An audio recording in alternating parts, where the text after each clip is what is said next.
It's the final week of our Series 1. Each week in this series, we've taken a look at how God uses individuals to make a huge impact on the world, and how He can use each one of us to make big impacts of our own. So far, we have looked at Gideon, Esther, and the Legion. When we dig into the Bible, we see that all the men and women God used to do powerful stuff have something in common. None of them were qualified or up to the task. In fact, it seems like God almost always chooses to do His most amazing things through the least impressive, least qualified people. It's as if God has a help wanted sign hanging in His window that says, "Help wanted, but only if you are weak, afraid, and your life has been a big, fat mess." Of course, God uses the strong, confident people who haven't made a mess of their lives too.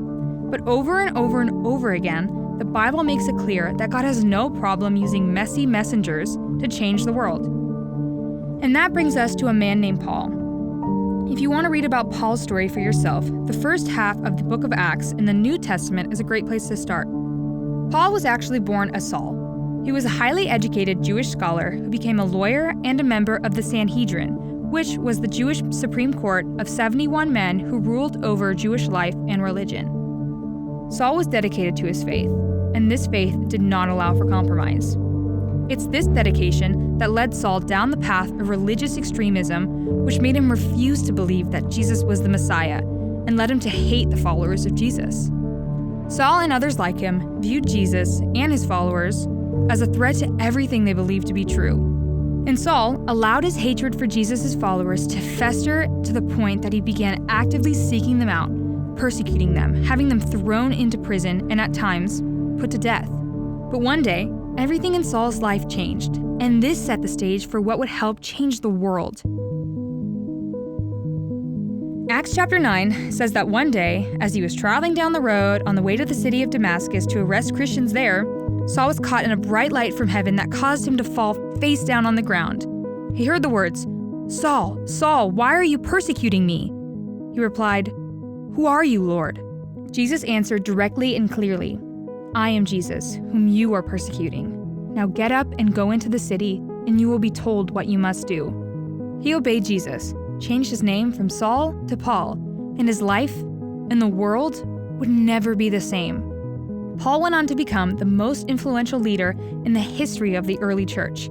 He went on missionary trips, planted churches, and debated his old Jewish friends about the claims of Jesus. He traveled from church to church, encouraging the Christians to hold tightly onto their faith in Jesus. And God used Paul to write about half the books in the New Testament, many of which are letters to some of the churches he visited. But none of this happened easily. Paul's life was filled with all sorts of drama, pain, and suffering. During the course of his ministry, he was arrested multiple times, thrown in prison, tortured, bit by a poisonous snake, somehow managed to get in 3 shipwrecks, and had what he described as a thorn in his flesh, some sort of lifelong ailment that, despite his prayers, bothered him his entire life. But despite all of these challenges, Paul never stopped doing what God had called him to do. He never gave up and spent his entire life telling people about Jesus. The Bible doesn't say exactly how Paul died, but the historical evidence indicates that eventually Paul was murdered in an attempt to slow down the spread of the good news of Jesus Christ. And that's the story of Paul, a man who went from hating Jesus to becoming one of his most important followers.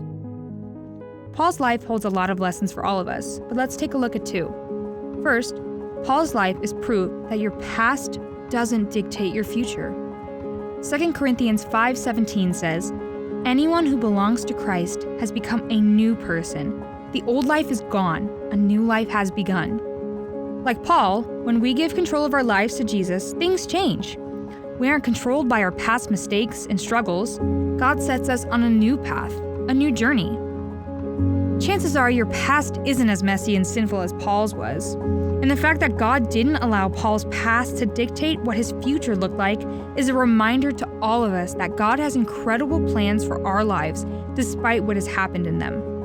And it reminds us that the key to this exciting future is the decision to put our lives in Jesus' hands. Second, Paul's life shows us that when you say yes to what God has planned for you, there's nothing that can get in the way of that.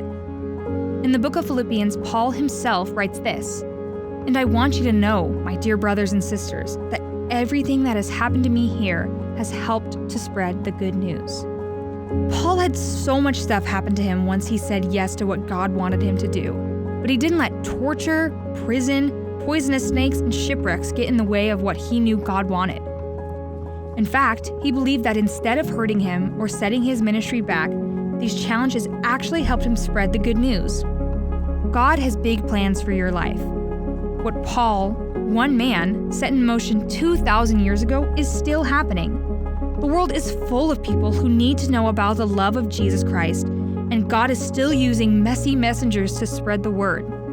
Paul had a messy past, and you might too. Paul wasn't perfect, and neither are you. Paul faced a lot of challenges over the course of his life, and you will too. But if you say yes to what God is asking you to do, if you are willing to be a messy messenger, nothing can get in the way.